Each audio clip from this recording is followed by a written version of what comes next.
Mu gutangira dutangiranye akana kari kwifotoza ku modoka kari kumwe na mama wako, ari kubabwira ati yego gutyo mera neza nongere ngufotore. Muri ako kanya hahise haje undi musore wambaye ikote ry'umukara, arabwira ati mugende muve aho ngaho muve kuri modoka mukomeza kwifotorezaho. Umugore amubwira ati waretse nkafata amafoto umwana. Umugabo amubwira ati oya muve aha ngaha mugende. Ati mugore navuze ngo mugende muve aha ngaha. Ubwo muri ako kanya hari ibyo ku modoka asanga imodoka yanduye, niko kubwira wa mugore ati ibi ngibi ninde ubikoze. Umugore amubwira ati nyakubahwa ndatekereza ibi ngibi atari twebwe rwose tubikoze. Umugabo baramubwira ati ubwo none ntabwo ubizi neza, ni wowe nsanze imbere y'imodoka yanjye, ubwo niwe urishyura amafaranga yo kujya kuyogesha. Umugore amubwira se ko nta mafaranga afite. Umugabo amubwira ati zana amafaranga niyo nsanze uri kwifotorezaho, urumva rero nta wundi muntu ndi bubaze amafaranga. Umugore yarababaye ariko arahindukira akora mu ikofi kugira ngo arebe ko yakuramo udufaranga. Akana kiwe aho kari ku ruhande nako kameze nk'akarwaye kuko urabona ko gafite ikibazo ahantu ku kaboko. Wa mugore yafashe udufaranga duke yari afite ahita ahereza wa mugabo twose uko twakabaye. Umugabo aramubwira ati ariko ushobora kuba uri kunkinisha, aya mafaranga nta nubwo yanoze imodoka y'igikinisho, none uri kwishyura ngo ajye koza iyi modoka. Umugore aramubwira ati aya mafaranga niyo yonyine mfite. Umugabo aramubwira ati okay, ubwo rero yonyine ufite nta kundi nyine wizere ko uri umunyamahirwe uyu munsi wa mugore we, kuko mba nkugiriye nabi, muva aha ngaha muve mu maso yanjye mugenda. Umugore ahise afata akana kiwe barigendera, wa mugabo nawe yasigara ubona nyine yabyimbye ari kwibaza ukuntu imodoka yiwe iba yanduje. Muri ako kanya ariko hahise haturuka undi musaza inyuma aramubwira ati Petero we, kuki uparika ahantu kure umuntu atabasha kugira n'amaguru? Kuki waparitse ahantu kure ko uzi umwanya byafasha kugira ngo nze aha ngaha? Wa musore aravuze ati nyihanganire Mr Gibson, ihangane rwose ntago ari byo nari mfite muri gahunda. Ati ibi bintu ntago bizongera kubukunda. Wa musaza arambwira ati okay, ngaho reka tugende dore amasaha ari kugenda utaza gutumanyererwa. Umusore arambwira niye kuko bigaragara uyu musore ni umushoferi w'uyu mugabo nyine Mr Gibson. Gibson yarebye neza abona ya modoka yanduye, aramaza se ibi ngibi ni ibiki? Amaza nk'ibi ngibi ni ibiki ndi kubona ngaha? Umusore arambwira ati ntago mbizi neza ariko urabizi nyine nimba ari njye wakoze amakosa ndaza kubyitaho, ngomba kubyitaho. Wa musore atangiye kugerageza kuhanagura ngo arebe ko byavaho, gusa wa musaza arambwira ati ibi ngibi njye ntago nabikwishyurira kugira ngo ujye mu kinamba. Ariko umusore arambwira ati boss ndabyumva rwose, ngomba kubyitaho mu mafaranga yanjye, ntago ibyo ngibyo bigomba kubangamira kandi ntago bizongera kuba ukundi, ndabikwijeje. Ubwo Peter yabwiye wa mugabo Gibson aramwizeza, arambwira ati ntago bizongera kuba. Ubundi bahita bombi bajya mu modoka. Peter yakinguriye Gibson kugira ngo abanze yinjire mu modoka na Peter nawe abone yinjire mu modoka. Tugaruke mu mujyi ahantu mu mataje meza. Mama wakakana twatangiranye ari kugafotora araje yambaye neza, na Petero nawe haricaye afite agasata ari gukinisha. Yabonye wa mugore yumvisha ko manze, ahita ahindukira amubaza se madamu urashaka icyanga? Umugore ambwira ati ndahangaha ngiye muri interview y'akazi cyangwa se nje mwibazwa ry'akazi. Peter amubaza ngo interview? Ubwo yahise ahaguruka. Ubwo Gibson yarinjiye. Gibson yaje asuhuza wa mama bamwita Rebecca. Aramaza Rebecca umeze ute amakuru? Ubwo Gibson yavuga ati uyu nguyu ni Petero uri kureba ngaho imbere yanjye, ni umushoferi wanjye. Rebecca nawe yaratunguwe. Wibuke Peter ubwo baherukana yamwatse amafaranga amubwira ko imodoka ariye. Rebecca yaravuze ati ni shoferi? Ati ni byiza guhura nawe Petero. Ubwo Gibson yicaye mu ntebe yiwe nyine nk'umuyobozi atangira kuvugira Rebecca. arambwira ati rwose nkubwije ukuri, resume yawe cyangwa se CV yawe yanejeje cyane rwose, byanunguye pe. Umugore aravuga ati murakoze nyakubahwa. Umugabo ati ndatekereza neza kandi ndizera yuko aka kazi uzagashobora. Peter yatangiye kuvuga mwaka kazi ubu se ubu nguyu yakora ahangaha muri company? Ese hari ubundi bunararibonye waba ufite muri aka kazi waba ugiye guhabwa? Umugore amubwira ati yego rwose ndabufite kandi ibintu mbimazemo igihe. Ubwo muri ako kanya Gibson yaravuze ati ariko Petero habaye iki ko nzi ko uri umushoferi wanjye utari human resource wanjye, cyangwa se utari umuntu ushinzwe guharinga cyangwa utanga akazi mu bakozi banjye? Gibson yari nicyo yabwira Rebecca, arambwira ati ubifate nk'akazi wakabonye, amafaranga rwose agiye gutangira, agiye yisuka mu mufuka uko bwije nuko bukeye, ubonye akanya wampamagara. Rebecca yaravuze ati murakoze, mugire umunsi mwiza, ubundi arasohoka. Gusa mu gusohoka Peter ntiyanyuzwe, yatangiye kubwira Gibson, amubwira ati nyakubahwa, uriya mugore ntabwo yakora hano. Gibson yamubajije ngo kubera iki? Peter yambwiye ati uriya mugore ni umukene cyane. Ubwo Gibson yaramubwiye ati okay, noneho nimba ari umukene ndaza kumuha akazi kugira ngo nanjye nzashimirwe nyine kuba mfasha abantu bari mu bukene bakaba bakiteza imbere. Peter yaramubwiye ati Gibson, ndakwinginze nyumva neza, uriya mugore ntabwo akwiye kuba ari hano, kandi rwose umva ibyo ndi kukubwira niko kuri, ntabwo uramukora akwiriye gukora ahangaha, we nyemerera mwiteho, nitewe no ku mwana wiwe. Gibson yaramubwiye ati uri kuvuga ntabwo mbyumva, uriya mugore nta mwana afite, mu makuru yose nahawe ntabwo nigeze numva ko afite umwana, kandi ikindi ukwiye kumenya nuko aka kazi turi gutanga ni ak'abantu bakiri ingaragu, ntabwo bari babyara. Peter yaravuze ati okay, ndabyumva. Muri resume yiwe ashobora kuba yabeshye. Niko guhita akurikira Rebecca yihuta cyane, amusanga n'abataragera kure, aramubwira ati umva buretse mbanze nkubwire. Peter yamusabye imbabazi, aramubwira ati nashakaga kugusaba imbabazi kubw'imyitwarire idahwitse nagaragaje hari imbere. Ndabyemera rwose, nasakuje navugiye hejuru cyane muri interview yawe, ariko umbabarire. Umugore aramubwira ati yego nta kibazo, imbabazi ndaziguhaye, ngaho reka nigendere. Peter aramubwira ati umva tegereza buretse gatoya, ndagusaba rwose imbabazi kandi ndabyemera ko naguhemukiye urya munsi ubwo wari kumwe n'umwana wawe, ariko unyemereye nagushyira mu mwanya mwiza aho wavugana na Mr. Gibson akaba yaguha akazi. Umugore aramubwira ati oya ntago ari ngombwa, nta kibazo, akazi n'ubundi bakanyemereye, ntago ari ngombwa kwemerera kumumvugishiriza. Peter aramubwiye ngo reka nguhe imfunguzo nawe ugende wifotoreze kuri iriya modoka, byibura umwana wawe nawe naza kuyibona araza kwishima. Ubwo umugore nubwo yari yabanje kubyanga, gusa yageze aho arabyemera. Peter aramubwiye ati wanije kuri telefone yawe ko yanjye nyisize kuri sharijeri. Umugore rero nawe yarabyemeye, ubundi akura mu password amuha telefone yiwe. Kandi wibuke Peter avuye muri office avuganye na Gibson amubwira ko uriya mugore afite umwana, ariko Gibson ntabyo azi. Umugore rero yazamuye amarinete, yatangira kumera neza nyine kugira ngo Peter abe yamufotora, ntakamenya ko Peter ahubwo ikiri kumugenza ari ugufata aya mafoto. Wa mugore yifotoje ari kumwe n'akana kiwe, ubundi akayiyoherereza kugira ngo ajye kwiyereka Mr. Gibson, abe yamubwira kuko abe yamwereka ko ibyo yamubwiraga kuko uyu mugore afite umwana byaba ari ukuri. Umugore yafunguye imodoka atangira kwicaramo nyine, niko ari kwifotoza, niko Peter ari kujya amufotora kuko amafoto yamaze kohereza, ya mafoto y'umugore kumwe n'akana Peter yamaze kuyohereza Gibson. Bakiri aho Peter amaze kumufotora, wa mugore akoze mu gasakoshi akuramo agakarte, ubundi agaha Peter, arambwira ati ahangaha nuboza imodoka kandi wazoza neza cyane, ubaye ufite umwanya wazanyurayo kuko numvishe aho ushobora kuba woza we bashobora kuba baguhenda cyane.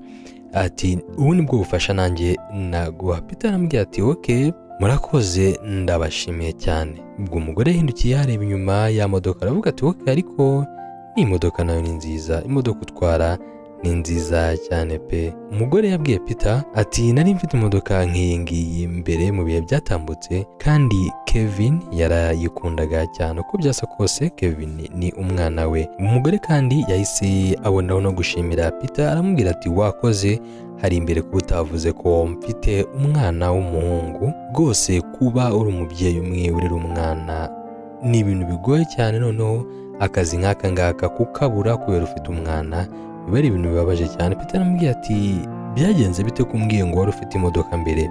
Umugore yabanje kwiruhutsa, ubundi aramubwira ati Kevin yahuye n'ikibazo cy'uburwayi, kandi uburwayi bukomeye cyane, nagombaga kugurisha iyo modoka kugira ngo mbone uko navuza umwana wanjye kuko nta bundi bushobozi nari mfite. Peter mukumara kumva ayo magambo ibitekerezo byarahindutse, aramubaza niba se umwana ameze ati yaba yarorohewe. Umugore aramubwira ati bisa nkabyo, ariko ntago arakira neza, turacyakeneye kujya kwa muganga no kumuvuza bihoraho, ariko bitari ibya buri munsi. Gusa kuva mbonye akazi nshima Imana kuko amafaranga nakoreshaga araza kugabanuka nzajya mbona n'ubwishyu buvuye mu kazi. Peter aramubwira ati reka twizere ko ibintu byose biraza kugenda neza, ibintu byose biraza kujya mu mucyo. Muri ako kanya telefone yarasonnye, arebye message asanga ni Gibson umwandikiye ari kumusaba kugaruka muri office. Ubwo wa mugore yashimiye Peter aramubwira ati bishobora kuba ibintu wabwiye boss byakoze. Peter aramubwira ati oya, wowe icyaba cyiza wowe ntusubireyo muri aka kanya, ndaza kubanza nsubireyo muvugishe, kuko ubwo nahavaga, ubwo nari nsohotse muri office nabonaga Gibson atameze neza, nabonaga atari muri mood nziza. Umugore aramubwira ati ntago yaba mpamagaye agiye kuntuka, ntago yaba mpamagaye agiye kuntunganya, kandi aribwo kazi nanjye ngiye kugatangira. Peter aramubwira ati oya rwose, ariko umugore aranga ajyayo kuko Peter azi icyo yaramaze gukora, yatangiye kureba. Bageze muri office, Gibson yatangiye kwereka Rebecca amafoto ya wa mwana. Aramubwira ati kuki utigeze umbwira ko ufite umwana igihe waplayingaga? Ubwo Peter nawe arahagaze aho ngaho, yaramubwira ati nyakubahwa ntagira ikintu mvuga. Gibson ahita amubwira guceceka, aramubwira ati ntago ndi kukuvugisha, ndi kuvugisha Rebecca. Rebecca aramubwira ati nyakubahwa munyihanganire, mfite umwana ariko ararwaye, niyo mpamvu rero nkeneye kano kazi kugira ngo mbone amafaranga yo kujya muvuza, kandi ndakwinginze rwose nyakubahwa umpa amahirwe, kano kazi ngakesha byinshi, byibuze amahirwe amwe araza kuba ahagije. Gibson abwiye ngo amahirwe. Ubwo yafashe akanya arabanza aratekereza, ubundi aramubwira ngo yego. Umugore amubajije tuvuze iki? Umugabo aramubwira ati ubwo Peter anyorezaga ya mafoto hari ikintu natekereje ko utakigiye gukora mu mwanya wari ugiye gukoraho, ahubwo ndaza kukugira umuyobozi waho wari ugiye gukora kuri imwe muri branch zacu. Ubwo umugore no mu kujijinganya kwinshi yaravuze ati ariko nyakubahwa kubera iki ngubu? Umugabo aramubwira ati ikintu nshaka ni ukugaragaza ko abantu basanzwe, abantu bafite abana namwe mushobora kubona position, mushobora kubona imyanya yo hejuru kandi mukaba mwakora neza. Ambwira ati nkeneye umuntu w'umugore w'umubyeyi nkawe kuba ari we wayobora iryo shami ryo mu majyaruguru ya kampani yacu. Ubwo Peter yahise amubaza ngo mu majyaruguru? Yambwiye ati nyakubahwa iyo niyo branch ifite ibibazo muri kampani yacu yose, kuko ari we bakoherezayo. Gibson yahise avuga ati ku munsi w'ejo nzagutangaza cyangwa se nzakumenyekanisha nka manager mushya wa kampani yacu mu gashami k'amajyaruguru. Umugore arambwira ati sinzi impamvu ibintu ndi kumva bidaciye mu mucyo, mu by'ukuri nta burambe mfite mu kuba namanaginga branch yose, sinzi wenda ariko mwakongera mukabitekerezaho, kuko ndumva ashobora kuba hari undi muntu ntwariye umwanya waba ufitiye uburambe no kuri urwo rwego. Ubwo Gibson yafashe amafaranga yari mu kabati aramubwira ati aya ngaya byibura ni make ku mafaranga uzajya uhabwa. Umugore aramubwira ati ariko nayo ubwayo ndabona ari menshi. Gibson aramubwira ati aya mafaranga ni ayawe, ngaho yafata, ariko urabona ko Peter nubwo ibyo bintu byose biri kuba we ntago abyishimiye. Umugabo aramubwira ati yafate, ugende uvuze mu mwana wawe, ugende uguremo imyenda, witegure kugira ngo ku munsi w'ejo tuzakumenyekanishe ibintu byose biri ku murongo. Ubwo umugore amaze kwakira amafaranga nawe yarishimye, ubona ibinezaneza ni byose, amarira atangira kuzenga mu maso. Undi aramubwira ati murakoze cyane. Umugore aramubwira ati ntago wakwiyumvisha ukuntu amafaranga mumaye azamfasha, murakoze mwembi, yaba Peter yaba Gibson, murakoze cyane, ku munsi w'ejo abe aribwo nzababona. Umugore yarabasezeye ahita asohoka, Peter na Gibson aba aribo basigara muri office. Peter arahindukiye aramubaza ngo mu majyaruguru urabizi iriya branch yacu iri mu madeni, uragira ngo abe ari uzemera igisebo cyose cyo kuba twarahombye? Mugabo aramubwira ati ibi ngibi biri muri gahunda yanjye Peter, biri muri gahunda yanjye, ndabizi ko ishami ry'amajyaruguru ryahombye, ariko nta muntu umwe mfite wo kubishinja. Ntabwo natekerezaga ko nabona umuntu mu gihe nk'iki ngiki cyiza nakoherezayo, ndetse igisebo cyose kizavayo kikaba ariwe kizajyayo. Uyu mugore ukennye afite ibibazo. Peter yavuze ko ibintu bari gukora atari byiza. Arambwira ati boss, ibi bintu ntabwo wabikora. Gibson amubajije ngo kubera iki? ntabwo yigeze afata amafaranga nk'ariya menshi mu biganza byiwe. Wowe wabonye ukuntu yayakiriye? Wabonye ukuntu amarira ahise azenga mu maso? Reka ku munsi w'ejo azanshimire, itangazamakuru rizabe rihari ribyandike, bavuge ko Gibson yahaye umuntu akazi, ariko umuntu ari umuntu udasanzwe, umuntu w'umugore ufite umwana urwaye. Ese wowe nkuru uri kuyumva? Nimara kumuha akazi nka branch manager, amafaranga akabura, n'ibibazo byose twavuze mu itangazamakuru ko afite, tuzabona ubusobanuro bwumvikana, kandi nanjye nzakomeza nshyirwe mu myanya yo hejuru nk'umuntu wahaye umuntu umwanya w'akazi akawupfusha ubusa. Kandi Peter, nawe ntabwo nakwibagiwe. Niwe wanyohereje amafoto y'uriya mugore, murabyumva ko ngomba kugupangira akantu nawe. Peter, nawe uraza guhabwa promotion mu kazi kawe. Gibson yafashe amadokima yari aho ku meza, ubundi ahereza dokima ya promotion ya Peter, arimutereka imbere. Yari kurabona ko Peter ibyabereye byose aho ngaho we ntago yigeze abyishimira. Gibson amubwiye ngo urafata ayo mahirwe nkuhaye cyangwa abe ari wowe umukurikira, amahitamo ni ayawe. Peter mu gahinda kenshi ari kwibaza icyo yabikoraho. Bwarakeye, inama yateranye, Gibson yatangiye kuvuga. Ijambo nateguye kuvuga uyu munsi ryarangiye. Banyakubahwa akazi ba kampani yacu, nashakaga kubatangariza andi makuru y'ingenzi, amakuru meza araza kubatungura mwese. Muri ako kanya ubwo Gibson yarimo avuga, Peter yazanye presentation kuri flash, ubundi ayiha umu IT, aramubwira ati harimo amakuru amwe namwe afite ikibazo, uze gusimbuza iyi ngiyi. Gibson nawe yahamagaye Rebecca kugira ngo bamwakire. Bose bakomye amashyi, ariko Rebecca atambuka. Ubwo umukuru wa kampani yaravuze ngo ni byiza rwose, reka tumwumve. Gibson yavuze ati banyacyubahiro, namwe banyacyubahiro kazi, ndabashimira umwanya mwampaye. Uyu mugore nafashe umwanya wo kumuha impano, kandi impano idasanzwe. Ubwo Peter yahise abwira wa mu ahita amubwira ati ibintu bikore nonaha.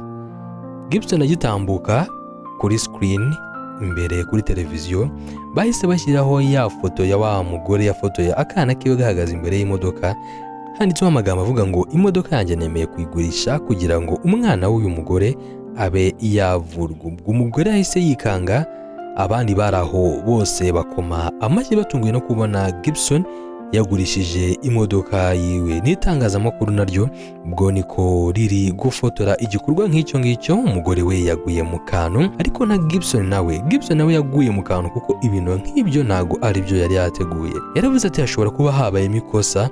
Akivuga, umwe mu bitangazamakuru yahise ahaguruka aravuga ati Gibson, tubwire, ese ni gute watekereje gukora igikorwa nk'iki ngiki cyo gufasha? Ese waba uri gufasha uyu muryango, cyangwa hari n'abandi benshi uteganya gufasha nyuma y'uyu muryango? Undi munyamakuru nawe yahise amubaza niba yiteguye kuva muri kariyeri yiwe akajya mu byo kwifashiriza abaturage batishoboye.